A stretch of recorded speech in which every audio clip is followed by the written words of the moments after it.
let's talk about what we've done. We don't need to review any of this stuff, right? Everybody knows about what this course is, who I am, the books, all that kind of stuff. Give me a big thumbs up and a yeehaw. Yeah.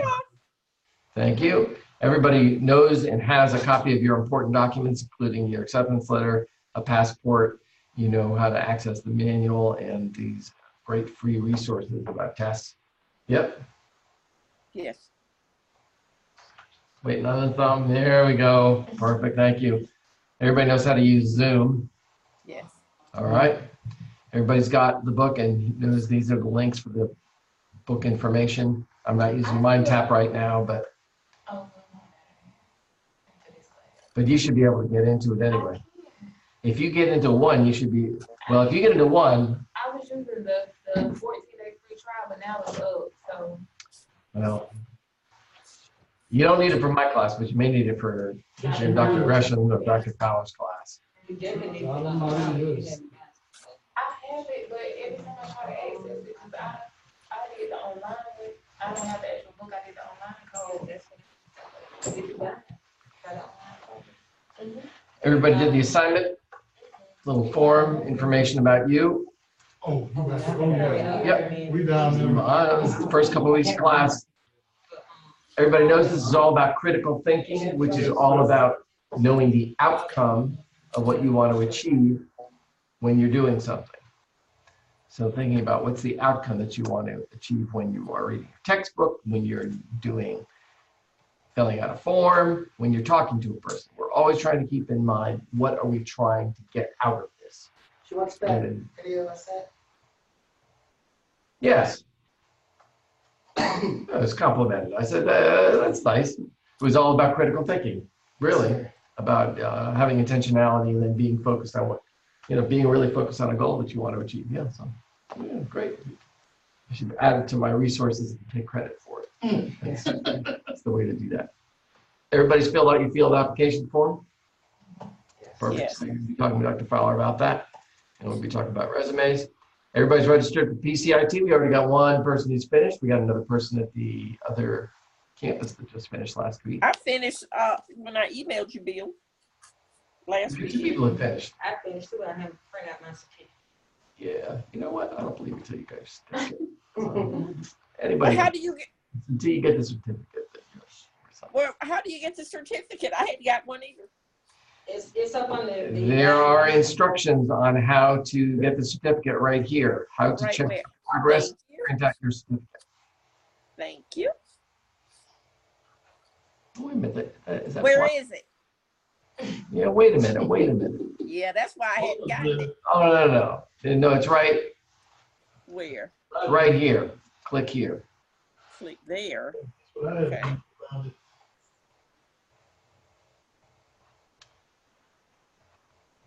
No, it's right here. Mm-hmm. PCIT guidance. Read this first. Okay. Did you read this first?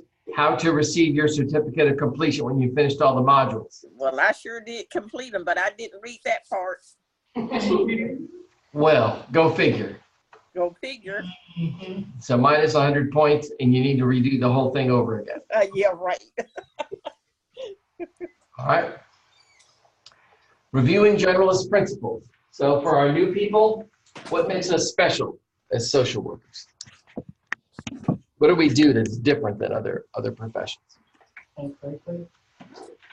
Pardon? Think critically. Well, you can throw that in there. Hopefully every profession are doing critical thinking. What we don't do is give advice directly.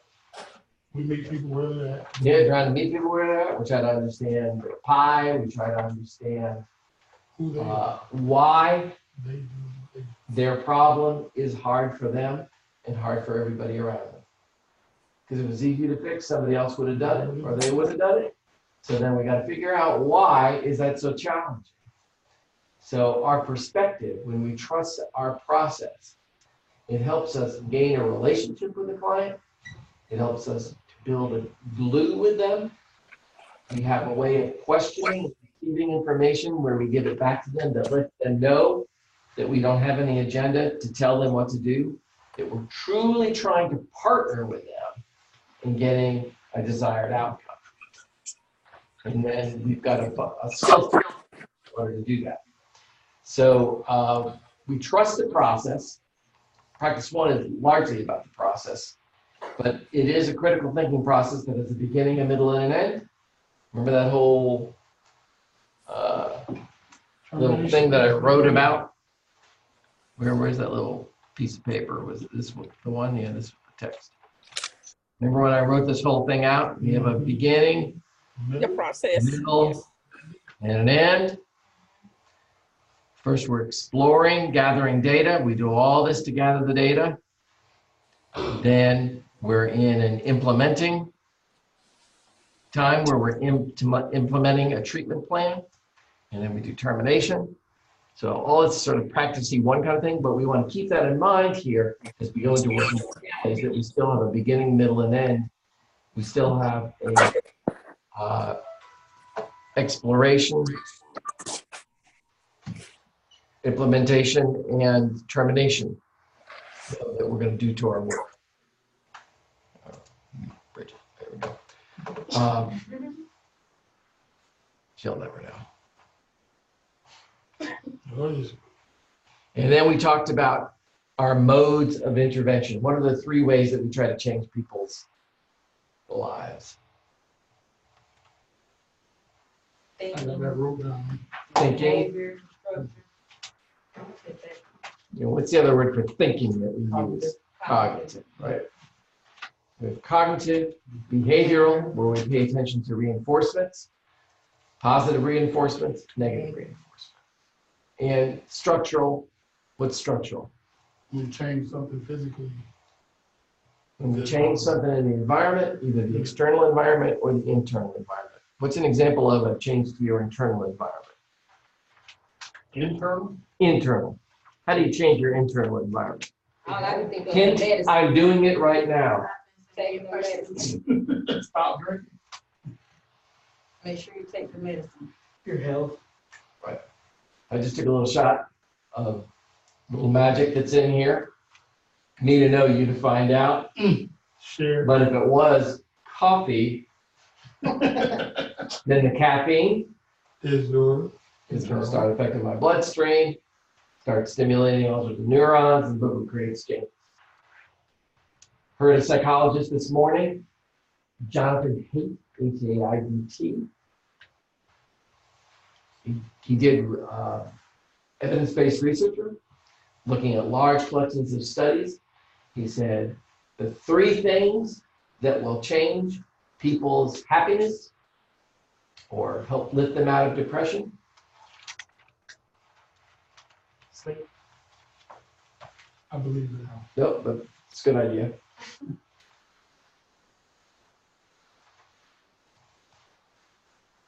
Thank you. Oh, cognitive? Cognitive therapy. Oh. Behavioral therapy? Nope. No? CBT is seen as cognitive therapy, but cognitive therapy, meditation. Meditation. I can believe that. And then an internal structural intervention. What do we say an internal structural intervention was? Drug, Right. What drug? What's the most popular drug for depression? There you go. marijuana. That's your most popular. Well, I was actually considering. Okay. Well, you guys can meet up after class. And if something falls in my car on the way home, Hey, don't know how I'm to not asking me, My but I fingerprints do. on it. I do independent testing in my house. I know a gardener. Yeah, there you go. Okay. What But what are popular antidepressant drugs? Zoloft. Zoloft. What's that other one that they got on the web now? It's cheap and it's prolific. It begins with P. Prozac? Prozac. I And he believe said- it. Those 3 things are changing depression all over the place. We often think of cognitive therapy. Oh, let's help people talk their way out of a depression. What cognitive therapy does is it helps people to to understand their situation and their choices so they can start making positive choices and changing their behavior. What meditation does is it helps calm your mind so that you can focus in on doing things one at a time rather than getting overwhelmed with stuff. But the importance of Prozac or SSRIs, serotonin, what is it? Single serotonin reuptake inhibitors, is that they will help remove the chemically sort of dissipate some of the filters that make you see things in such a way that that things feel hopeless. So all of a sudden it'll shift the way you think things, but then you have to be able to look and act in the world in such a way to get different responses so that you can get a different outcome. This all ties nicely into our systems theory, right? Remember our systems theory? We said if you keep doing the same thing over and over again, it's the normal that you know. And so if you're depressed, the normal that you know is like, well, this is just the way it is. So if I tell you you're depressed and I say, hey, let's do this in order for you to change your depression, if we're smart as a social worker, what should I know about her? She's going to try to change her habits in order to reduce her depression. Chaos first. The change and stress that goes with changing that is going to suck, right? So if I tell her, oh, if you do this, you're going to feel happy and better, I'm not paying attention to the theories that you know. But what I have to say is, if you start to feel awkward and kind of scared and sort of unsure of yourself, that's the change process happening for you. I reframe it. I look at it in a different way so that when you experience it, instead of going, oh, this isn't working, I'd rather just not take the medicine and just do what I'm doing. Instead, you're going, okay, well, Bill said this was going to happen, so I guess this is part of the process. So we have to pay attention to those kinds of things. You still need to change the way they do things and behavior. Yep. Yeah, and it's hard. It's hard because people have. No, I mean, if they reframed it, it would be easy. Well, I said it would be, but for my son, that was one of the things that was really hard, accepting that it's going to be chaotic at the beginning. Yep. Instead of, saying, well, the process is going to be changing and it's going to make you feel like things are going crazy, but just keep going with the process. Or it's going to be a different kind of hard. Because things are going to be hard for you now. Work. Yeah. And giving some hope instead of just, you got to get through this to get to this. Yeah. Yeah. We can guarantee change. We can't guarantee that people feel better, but we can guarantee that they'll have the opportunity to do that. So our modes of intervention: cognitive, behavioral, and structural, changing how people think, changing how they're reinforced, and structural, changing their environment, either external or internal. What? We need a marker. So we used to be able to write down your number. It's all right. It's okay. It's okay. It's okay. No, you need it.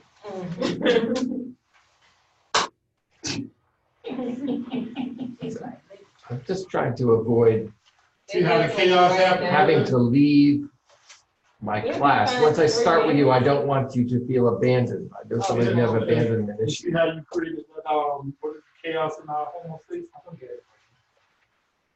He said he would be. I wouldn't want you to miss a minute of class because that knowledge will be so overwhelming.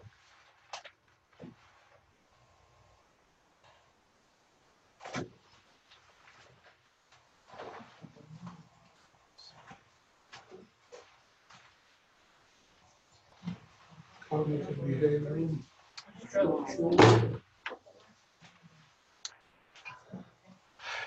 All right. Hang on for a minute. I'll go upstairs and grab one.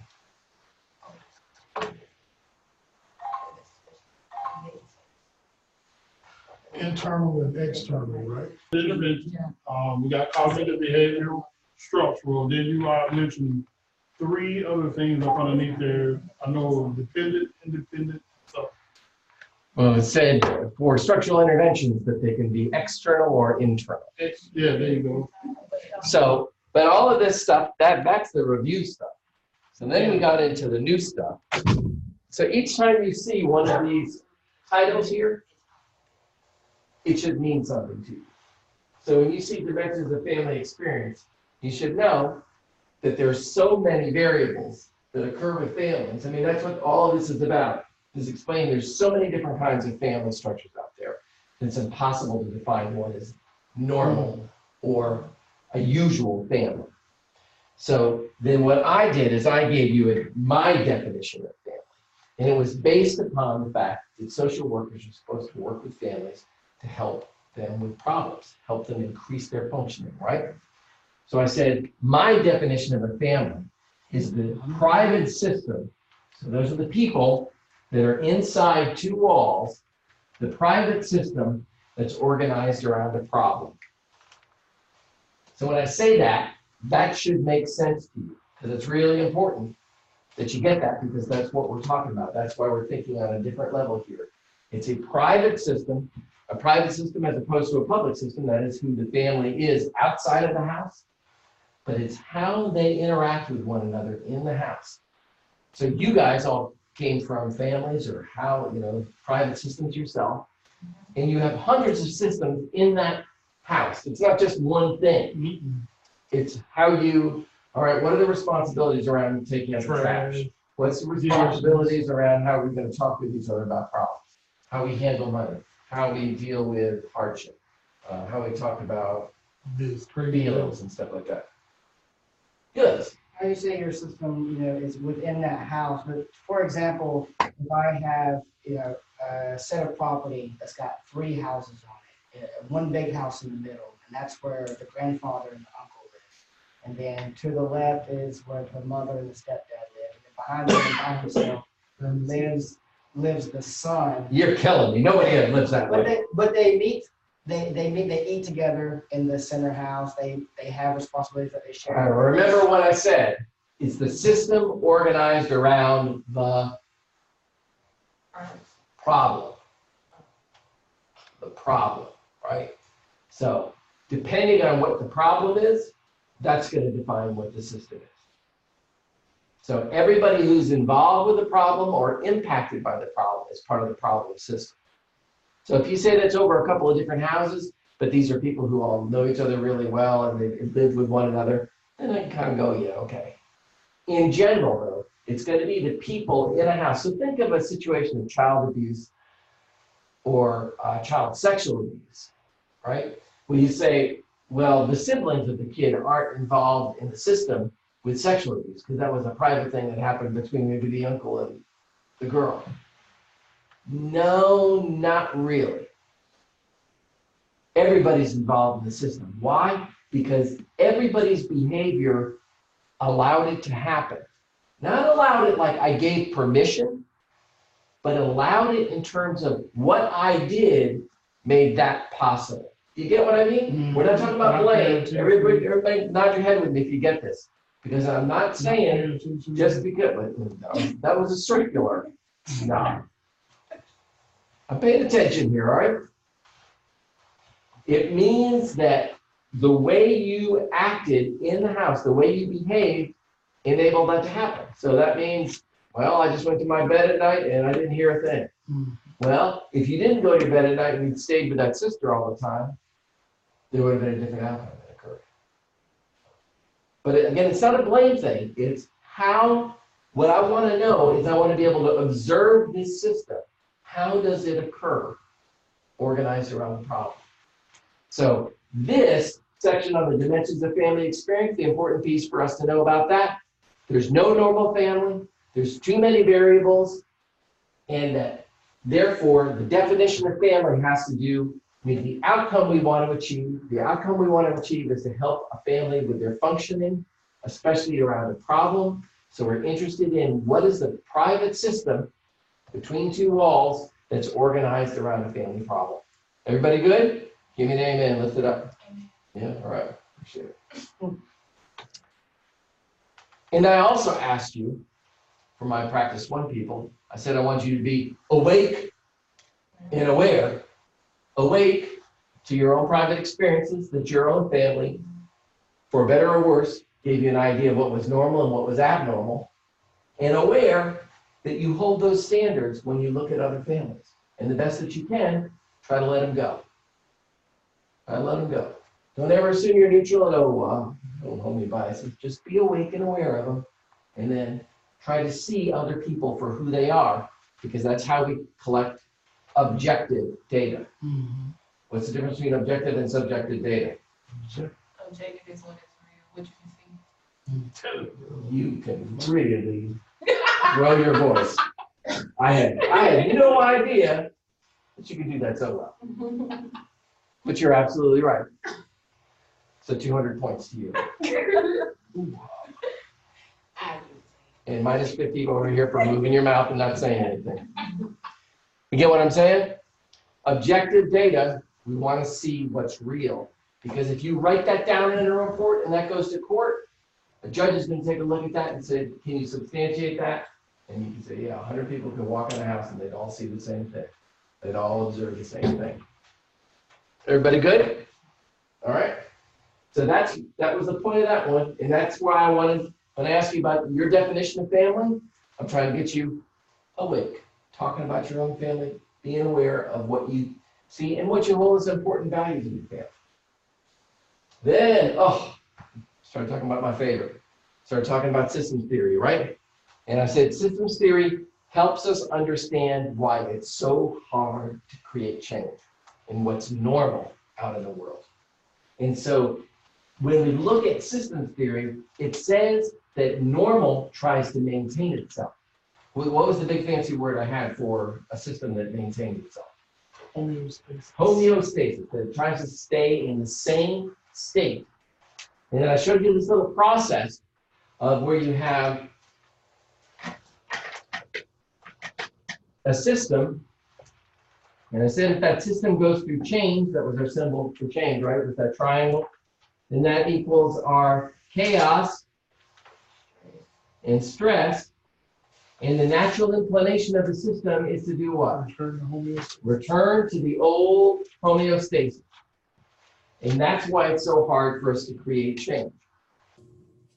So if we wanted to get to a new homeostasis, then when we're in this change process, we had to do two things.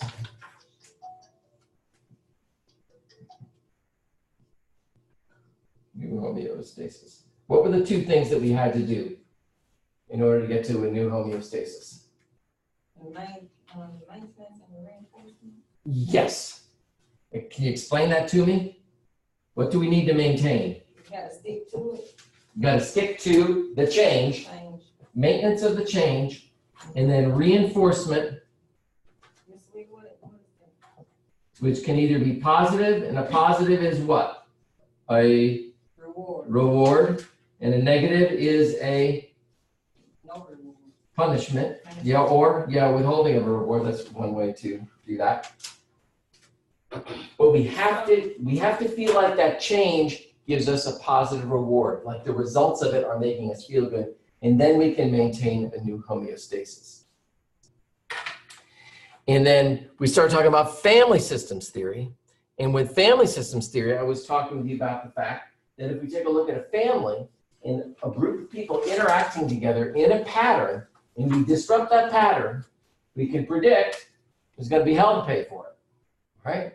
And the natural inclination of that system is to go back to the old way of doing things.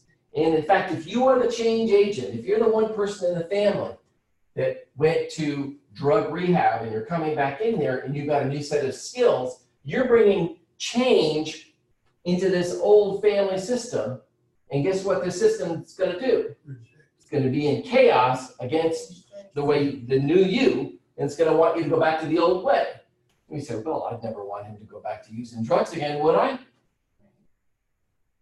I wouldn't say that. But in terms of the way we interact, it could be pretty overwhelming for him to try to figure out, well, how do I maintain me with all the old yous?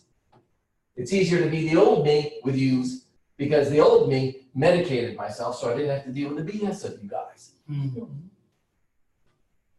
That's why I go back to my drink. How to make a big enough pot for everybody. So, how about this?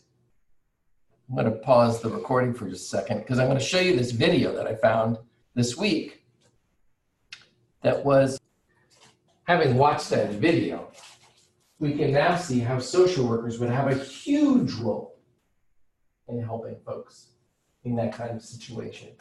Because we now understand systems theory, right? How every piece impacts what people's normal is. He talks about this addict in the midst of it all, and we're going to call them our IP, our identified person or identified patient. So in the midst of this normal homeostasis, this person is feeling that social isolation. We send them off to rehab, and then we bring them back with a new set of skills, but they're still dealing with that same system. And this connection that wasn't there before is still lacking. And so you could see the themes from outside the family. You know, he was talking about anger and these people are hard to love and they just want to go back to the way things used to be, don't want to change. Some may feel like they're not good enough, like I can never do enough in order to keep them sober. Not my fault, or the reasons why it's not their problem, or they can have guilt around it. The point I want you to understand is we can have a huge role in helping people understand how everybody can be part of this recovery. And it's not just this person's recovery, it's everybody's recovery, because we're lifting the ability and the functioning of the entire family unit in doing that. You guys get what I mean? Mhm. Any iffies or yeah or no, yeah? You get it? It's important. It's really important because this perspective is what's going to make us different than people who go in and say, this causes this, so therefore you got to do that.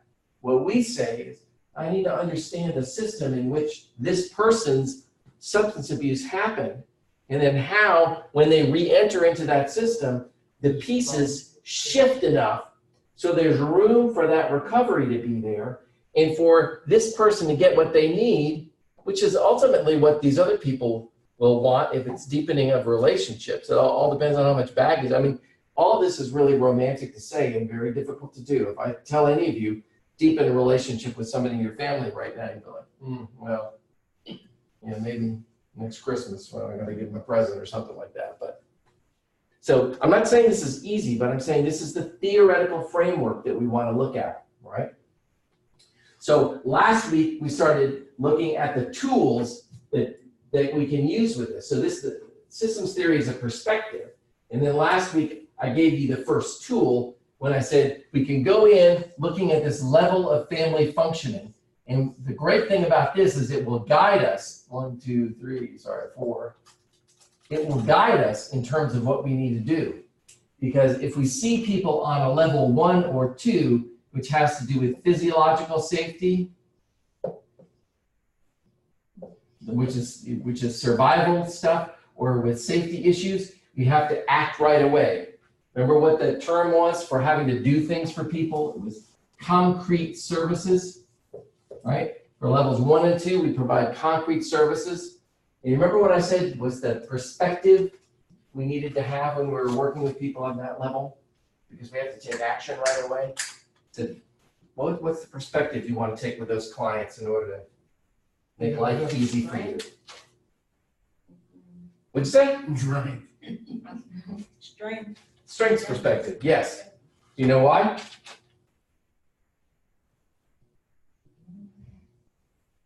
Because you gotta get something that they can operate with. Because we want to get them doing as much for themselves as they can. Because at this level, things have to change right away. Whereas on this level, where we're dealing with communication and boundary issues, on level 3, and then level 4, these are all like personal growth issues. We're doing problem solving. And problem solving taps into our traditional social work model, which is that we're good listeners.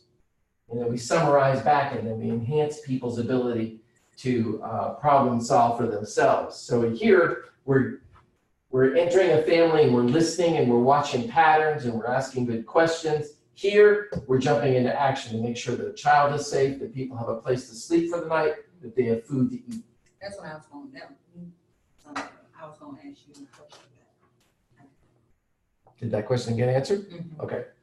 So our level of family functioning model is an awesome tool because it instantly tells us what we're doing. So today I want to talk about another great tool, which is how we collect data when we're talking to a family. Because all of a sudden in a family, you may get a lot of people talking at you really fast and you're trying to understand who is who and what the relationships are. So in order to do that, we're going to use some tools that are very cool. And again, the whole point of this is a good outcome, right? We want to be the only reason that I'm telling you this is this makes it easier for you to collect data when you're working with a family. So today we're going to talk about genograms, ecograms, and ecomaps. All right? So genograms track generations and relationships. It's all they do is they map out who's in what generation and what relationship. Ecograms will talk about the quality of the relationship. Is it a good relationship? Is it a bad relationship? Is it not much of a relationship? That's a generation and what? Relationships. And then an ecomap gives us important information about people or relationships. Now there are books, literally books, written about genograms. Hundreds of diagrams, different things you can use. I'm going to give you a handful of real basic ones that are easy to use. All right? Here's our number one. An X equals a male. A circle equals an X. I'm sorry, a box. I did that last night, actually. I said a check. I said a check equals a square, a box equals a male, a circle equals a female. I can't believe I did that last night too. All right? So anytime you want to say this is a boy, this is a girl, or this is a man, this is a woman, boom, boom. Are there symbols for transgender? I imagine. There are. We're just going simple here. All right? A bracket equals a relationship.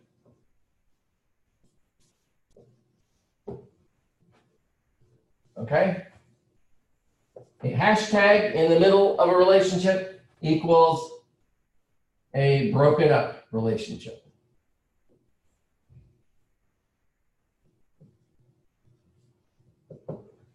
If I wanted to show that these people were married, I'd go married in the year they were married, or married 20 years.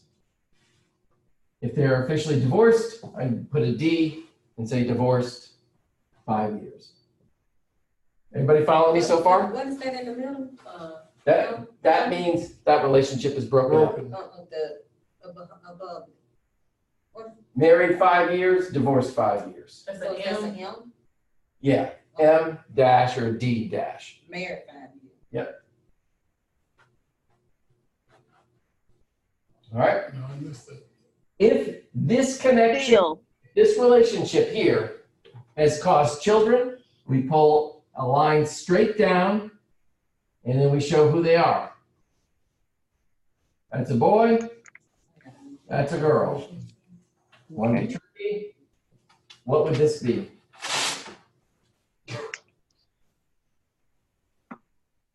Two girls. Twins. Bill. Good. Hello, Bill.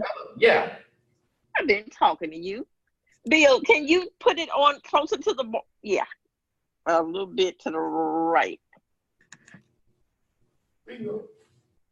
So, and all this stuff is in the module on the genograms and ecograms. Thank you. See all this stuff. So I'm not telling you anything new. I'm just reiterating and telling you it's important. So Right. this is one generation. One generation, here's two generations. All right? What if I do this?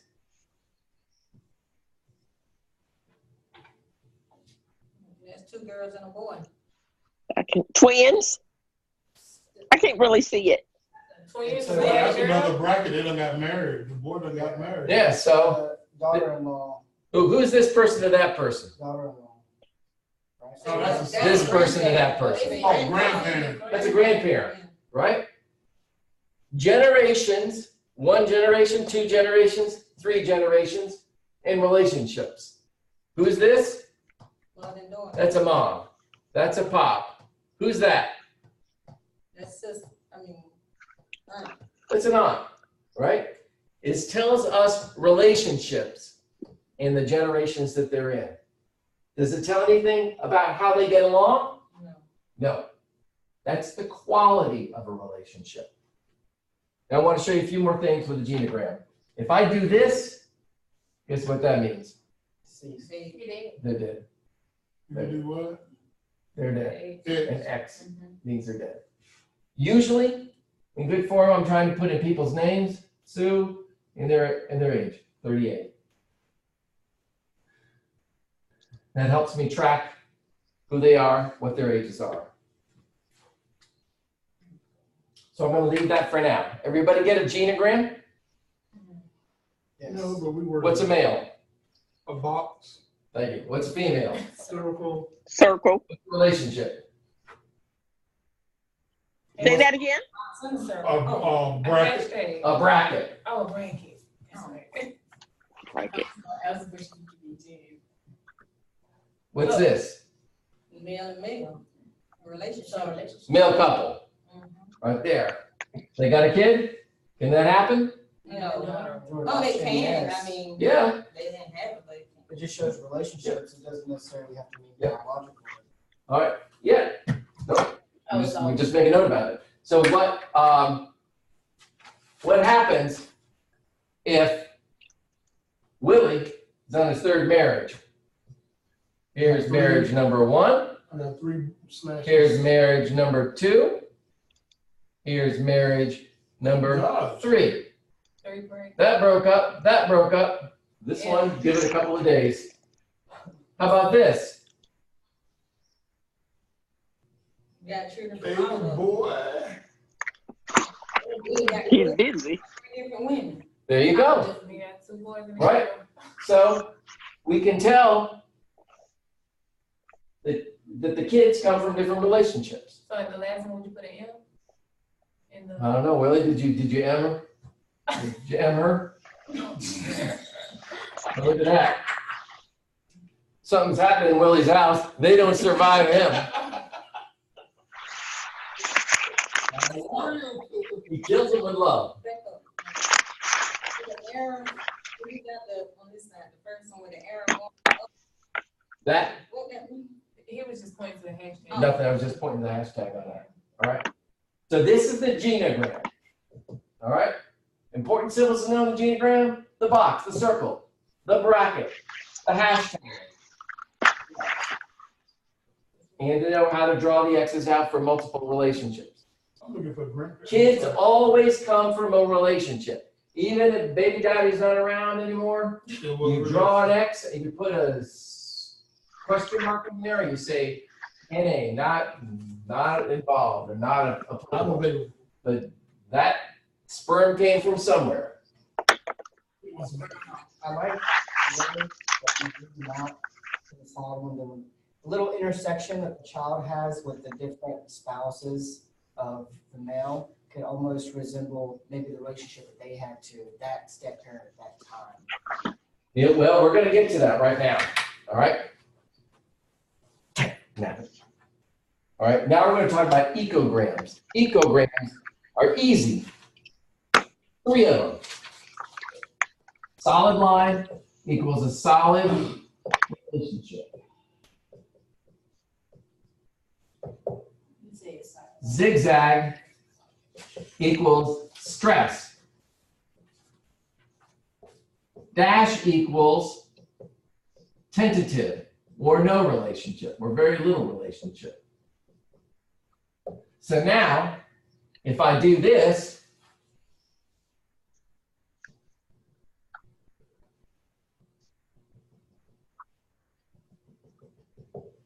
Oh, crap. what does this say? Oh, This young lady is connected to her dad, but not so much any of the spouses that he ever had. Really gets along with the brother and the other brother. What is the dot, dot, dot? A tentative or little relationship, not much of a relationship. Now check this out. What if I do this?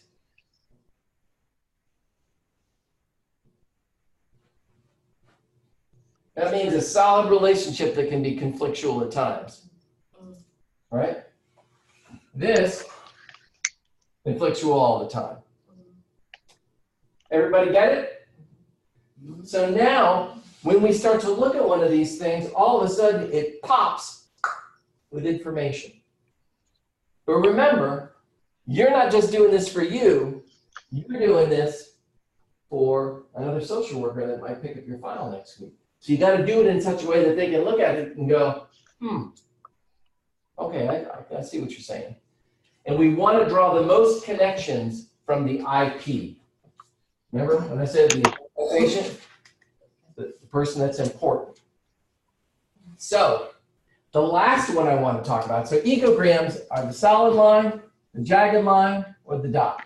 Is that stress? And that talks about the quality of relationship. The quality is solid. The thicker the line, the more solid it is.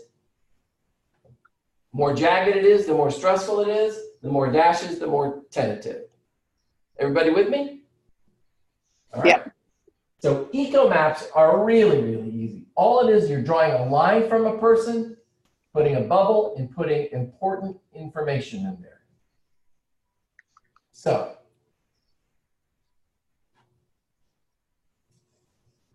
bipolar. Oh, okay. How about is a nurse? Well, Very smart. Special needs. Whatever is important information, we can draw out in order to help things to make sense. So think of it. I'm walking into a house. I'm meeting people for the first time. There's a bunch of them. I'm trying to get a sense of who's who. I can either write down line by line all the information everybody's giving me, or I could adopt this. So remember my rule about help isn't help unless it's helpful. Until you start to think this way and can draw it out, it probably doesn't seem helpful because all of a sudden you're going, wow, that's a lot of work. But if you get good at it, all of a sudden, when I'm talking with you about my family and I'm explaining things to you, you're just sitting there drawing things out, and all those little things equal information. You can put that whole story together, and it makes sense to other professionals who can read it too. Kind of cool, right? So is this used often? Yes, in family work. And you said you have a printout on canvas of that? Yeah, there's a ton. It all depends on how deep you want to get into this stuff, because there are symbols for everything, believe me. But what I want you to know are these basics. It is.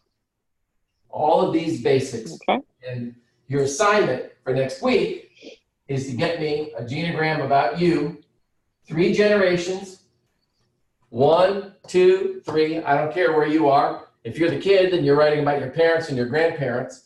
If you are you and you've got a kid, then you're writing about your kids and your parents. You get what I mean by 3 generations? I got too many. I'll give you an extra pen. I got 2 generations. How you got 3? All right. You are the IP, right? So what I want to know about is give me at least 3 ecograms. Right, so 3 generations, 3 ecograms. So I want to know about your relationship with at least 3 people in there. This is all on one genogram, all on one piece of paper. So give me 3. So let's say this is you.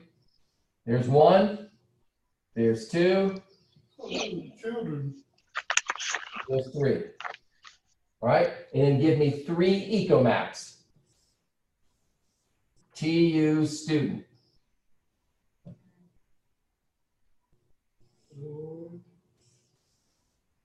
Drinks too much.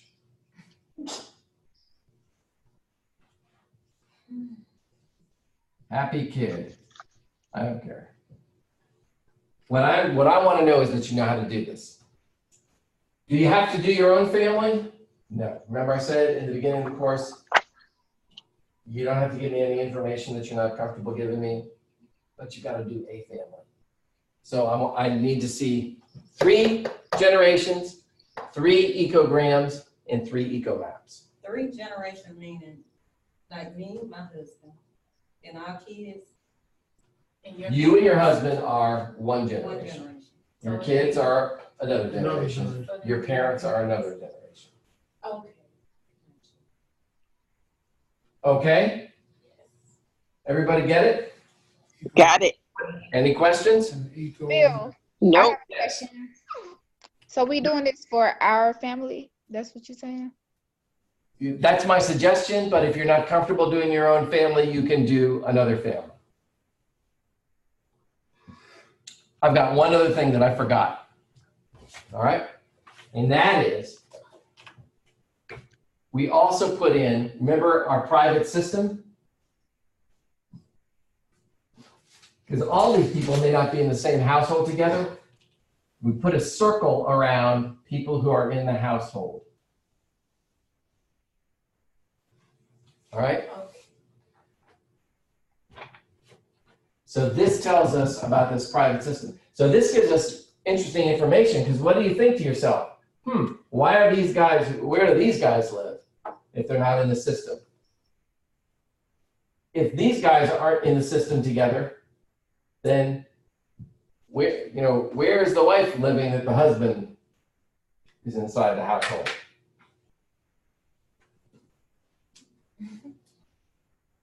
Get it? Good. Got it. I hope. All right. Should we call it a day? Was that fun? Let's call it What more? 4, 551. You were doing good, but now, man, all this other stuff, the ecograms. Do we need to go log in for Dr. Fowler or are you gonna keep it up? What is tennis?